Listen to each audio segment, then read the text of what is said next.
Hola amigos, soy Luis Jair García González, y hoy vengo a traerles de lo que trata el arte romanticismo, impresionismo y el postimpresionismo. Sin más preámbulos, comencemos. Como podemos ver, alrededor del siglo XIX y principios del XX, fue una época de profundas transformaciones políticas, sociales, económicas y culturales.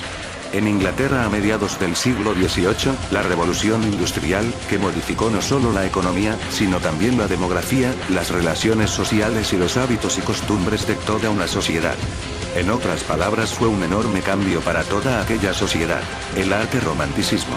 El romanticismo aparece al fin del siglo XVIII y principios del XIX, como una reacción tanto contra el clasicismo como contra el barroco y el rococó.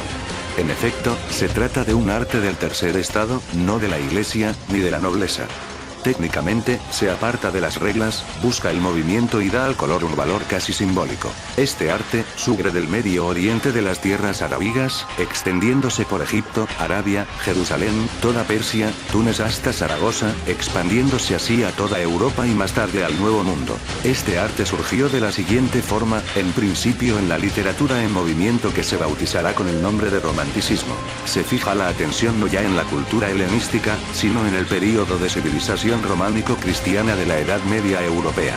Apasiona la naturaleza tal como se presenta, con todo un torrente de vida, observada desde un ángulo que tiende a acentuar los matices de grandiosidad y sublimidad.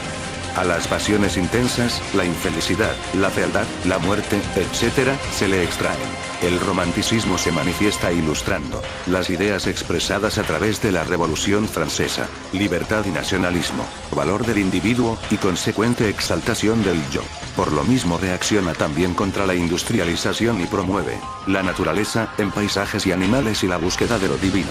Una geografía en expansión donde se incluyen el mundo desconocido de África del Norte y el de las tierras salvajes. Sus principales características se pueden resumir en las siguientes formas: la libertad de creación frente a los cánones del neoclasicismo, el subjetivismo y el individualismo. Frente a la rigidez de las reglas académicas, se valoran especialmente la originalidad, la diversidad y la particularidad frente a la unidad de la ilustración. Un ejemplo de esto sería la pintura de Friedrich, llamado El viajero. La importancia de los sentimientos, las emociones y las pasiones. Un ejemplo serían como el amor, sufrimiento, odio, etc. Se exaltan los sentimientos religiosos, patrióticos y los inspirados en la naturaleza. En ocasiones el paisaje alcanza gran interés, cobran relieve las ideas de libertad e igualdad. Un ejemplo sería la pintura de Géricault llamada Carrera de caballos. La excelencia de la imaginación y la fantasía frente al racionalismo clasicista de los ilustrados. Es decir, la representación de mundos pasados, fundamentalmente, la Edad Media o exóticos como el norte de África y Oriente.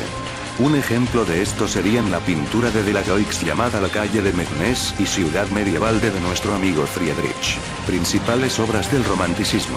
Existen un buen de obras de este estilo, pero como estoy cansado, solo hablaré de 5. Uno de estos es titulada Oficial de cazadores a caballo, de Géricault, pintura romántica primero, un tercio del siglo XIX. La libertad guiando al pueblo, de Delacroix, pintura romántica primero, un tercio del siglo XIX. Boda judía en Marruecos, de Delacroix, pintura romántica primero, un tercio del siglo XIX. El ángel que está en el sol, de Turner, pintura romántica primero tercio del siglo XIX. Abadía en el Robledal, pintura romántica primero, un tercio del siglo XIX.